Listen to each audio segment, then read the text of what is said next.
There's something different about people who helped build backyard bomb shelters as children. In a world where emergency preparedness means having a few extra batteries and bottled water, these individuals experienced the most intensive family survival planning in modern history, and it shaped their psychology in ways that created the most prepared and self-reliant generation ever to walk the earth. Let's start with something that sounds like science fiction but was suburban reality. Picture yourself at 8 years old in the summer of 1958. Your father comes home from work and announces, "We're building a fallout shelter in the backyard, not a treehouse, not a garden shed, a concrete bunker designed to keep your family alive after nuclear war, and you're going to help build it." The next Saturday, men in work clothes arrive with shovels, concrete mixers, and blueprints that look like something from a spy movie. You watch as they mark off a rectangle in your backyard, right next to where your swing set used to be. "This spot," your father explains, "will be where your family survives the end of the world." You'd seen the civil defense films at school. You knew that enemy missiles could reach American soil in 30 minutes or less. You understood that when the air raid sirens sounded, this hole in the ground might be the difference between living and dying. But understanding nuclear war in theory was different from digging a literal hole for it in your own backyard. Think about what happened to your developing brain during those construction weeks.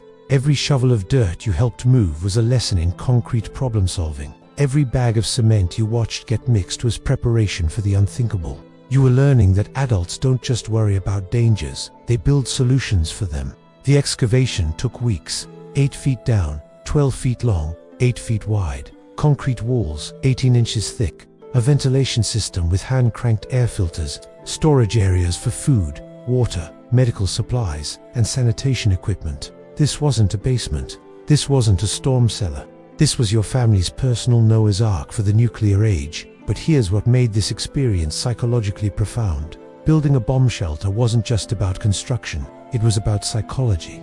Your parents were teaching you that hope and preparation go hand in hand, that facing terrible possibilities doesn't mean giving up on the future, that the best response to fear is action. You helped carry supplies into the shelter, canned food that would last for years, water containers that could sustain your family for weeks, board games and books for entertainment during what might be months underground. Your mother carefully inventoried everything, creating lists and rotation schedules as if running a tiny underground grocery store.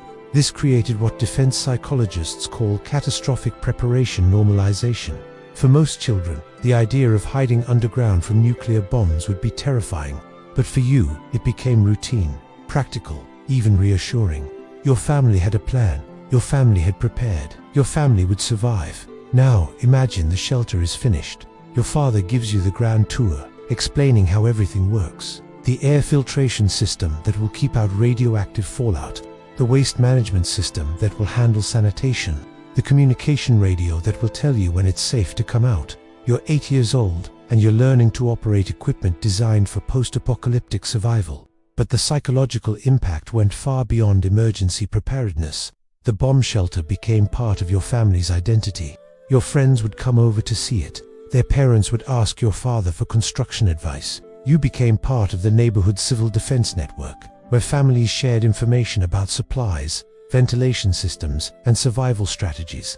This developed what researchers call community preparedness psychology. Unlike individual preppers who stockpile supplies in isolation, you learned that survival depends on neighborhood cooperation, that the best prepared families share knowledge with less prepared families, that community resilience comes from collective readiness, not individual hoarding.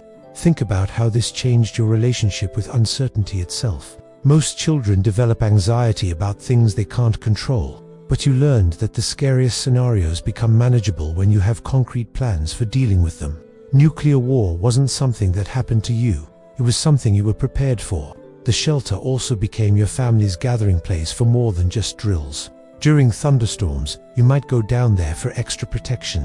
During tornado warnings, it became your safe room. During family arguments, it became a place where problems got solved, because there was nowhere else to go. The space designed for worst-case scenarios became integral to everyday family dynamics.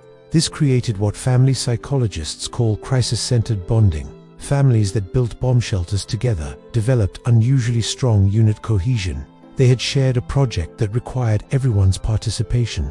They had created something that could literally keep them all alive. They had planned for spending extended time together under the most stressful circumstances imaginable. But here's what's most psychologically significant about your bomb shelter experience. It taught you that preparation is an act of optimism, not pessimism. Your parents weren't building a bunker because they expected nuclear war. They were building it because they expected to survive nuclear war, because they believed the future was worth preparing for, even if it might be difficult.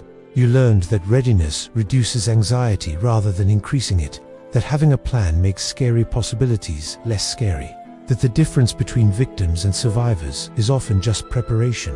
These lessons shaped how you approach every challenge for the rest of your life. Years passed, the Cold War continued. The shelter remained ready, but unused for its intended purpose.